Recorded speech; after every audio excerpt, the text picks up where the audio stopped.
ভবিষ্যৎকে আধার করে সবাই আজকে নির্ণয় করতে চায়। ভবিষ্যতে সুখ লাভ হবে, ভবিষ্যৎ সুরক্ষিত হবে, এমন নির্ণয় আজ করার প্রয়াস করতে থাকে সবাই। আপনি নিজের জীবনেই দেখুন, আপনার অধিকতর নির্ণয়ের মূলে ভবিষ্যতের চিন্তা থাকে না। আর কেনই বা হবে না? নিজের জীবনকে সহজ ও সুখময় বানিয়ে তোলার প্রচেষ্টা করার অধিকার সবার আছে। কিন্তু ভবিষ্যৎ তো কেউ জানে না, কেবল কল্পনাই করা যেতে পারে।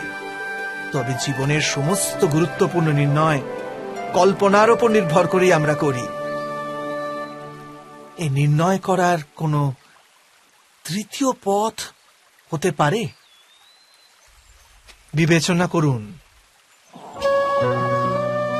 সমস্ত সুখের আধার ধর্ম, আর সেই ধর্ম মানুষের হৃদয়ে স্থাপিত। অতএব প্রত্যেক নির্ণয়ের পূর্বে স্বয়ং নিজের হৃদয়কে প্রশ্ন অবশ্য করে নিন যে এই নির্ণয় স্বার্থ থেকে জন্মেছে না ধর্ম থেকে। এটুকুই কি যথেষ্ট নয়? ভবিষ্যতের বদলে ধর্মের বিচার করলে কি ভবিষ্যৎ অধিক সুখময় হয়ে উঠবে না? স্বয়ং বিচার করে দেখুন। মানুষ যখন তার অপরাধে দণ্ড ভোগ করে, তখন হতে পারে সেই ন্যায় বিচারে তার মনে কষ্ট হয়। প্রশ্ন ওঠে তার হৃদয়ে যে যখন সে অপরাধ করেছিল তখন সে ভিন্ন ব্যক্তি ছিল, তারপর সে অনেক অনেক অনুতাপ করেছে, নিজেকে এত পরিবর্তন করেছে, তবু সে দণ্ড কেন পাবে? কিন্তু যেখানে আঘাত আছে সেখানে প্রত্যাঘাতও থাকবে। যেমন কর্ম তেমনি ফল। যদি কাউকে স্নেহ দাও তবে সুখ লাভ হবে, যদি কাউকে হত্যা করো তবে মৃত্যুদণ্ড পাবে। যেমন কার্য তেমনি ন্যায় হয়। তবে কি প্রায়শ্চিত্ত বা অনুতাপের কোনো মূল্য নেই? আছে, অবশ্যই মূল্য আছে। প্রায়শ্চিত্ত অনুতাপ মানুষকে অন্তর থেকে বলবান করে তোলে, আসন্ন শাস্তিকে গ্রহণ করার জন্য মানুষকে প্রস্তুত করে। অর্থাৎ প্রায়শ্চিত্ত না করে দণ্ড স্বীকার করার কোনো মূল্য আছে? স্বয়ং বিচার করুন।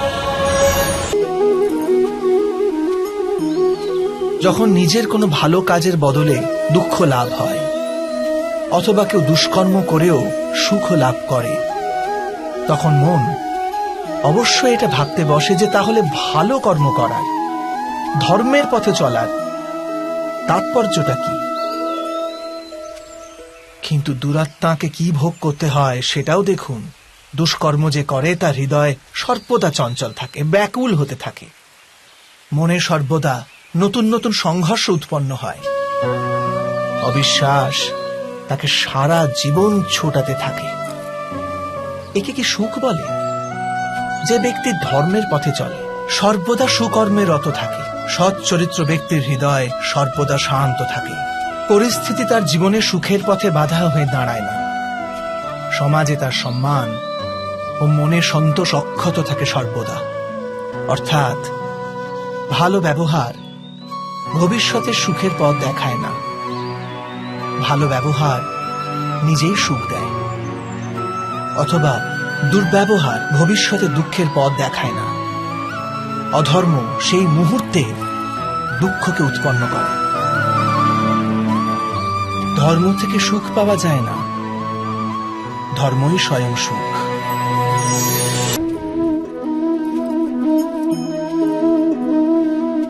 মানুষের জীবনের চালক হল ভয়। মানুষ সর্বদা ভয়ের কারণ ঠিক খুঁজে নেয়। জীবনে যে পথ আমরা বেছে নিই, সেই বেছে নেওয়ার পিছনেও আমাদের ভয়ই কাজ করে। কিন্তু এই ভয় কি বাস্তবিক? বিবেচনা করুন।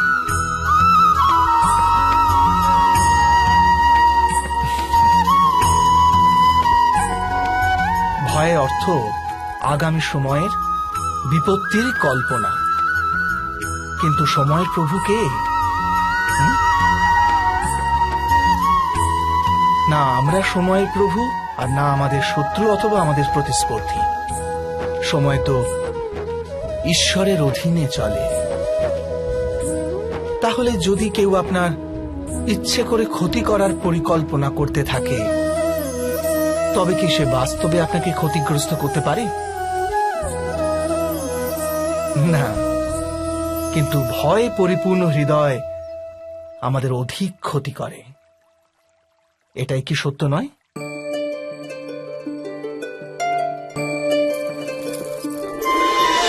বিপত্তির সময় ভয়ভীত হৃদয় যথার্থ নির্ণয় করে না, অতএব বিপত্তিকে অধিক পীড়াদায়ক বানিয়ে তোলে। কিন্তু বিশ্বাসে পরিপূর্ণ হৃদয় বিপত্তির মুহূর্তকেও সরলভাবে পার করতে পারে। অর্থাৎ যে কারণে মানুষ হৃদয়ে ভয়কে স্থান দিয়ে থাকে, ভয় ঠিক তার বিপরীত কার্য করে। এটাই কি সত্য নয়?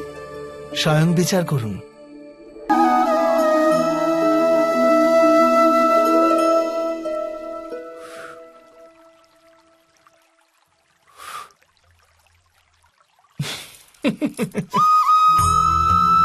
জীবনে আসন্ন সংকটের সম্মুখীন হওয়ার জন্য মানুষ যখন নিজেকে অযোগ্য মনে করে, যখন তার নিজের শক্তির উপর বিশ্বাস থাকে না, তখন সে সদ্গুণ ত্যাগ করে দুর্গুণ আপন করে নেয়।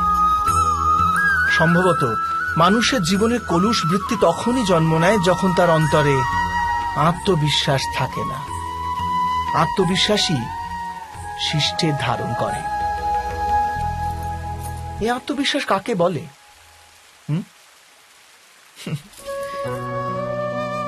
যখন মানুষ বিশ্বাস করে যে জীবনের সংঘর্ষ তাকে দুর্বল করে তোলে, তখন তার নিজের উপর বিশ্বাস থাকে না। সে সংঘর্ষ অতিক্রম করার বদলে সংঘর্ষ থেকে পালিয়ে যাবার উপায় খুঁজতে থাকে। কিন্তু যখন সে বুঝতে পারে যে এই সংঘর্ষ তাকে অধিক শক্তিশালী করে তোলে, ঠিক যেমন ব্যায়াম করলে দেহের শক্তি বৃদ্ধি পায়, তখন প্রত্যেক সংঘর্ষের সাথে তার উৎসাহ বৃদ্ধি পায়। অর্থাৎ আত্মবিশ্বাস আর কিছুই নয়, মনেরই এক স্থিতি, জীবনকে দেখার এক দৃষ্টিকোণ মাত্র। আর দৃষ্টিকোণ তো মানুষের নিজেরই অধীনে থাকে, তাই না? স্বয়ং বিচার করুন।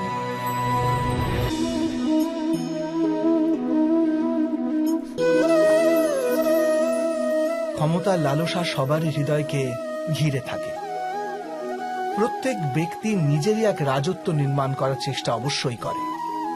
সেই রাষ্ট্র পুরো রাষ্ট্রের মতো অত বৃহৎ হোক অথবা নিজের পরিবারই হোক, সে ক্ষমতা লাভ করার প্রয়াস অবশ্য করে। কিন্তু ক্ষমতার বাস্তবিক রূপ কি আমরা কি কখনো বিবেচনা করেছি?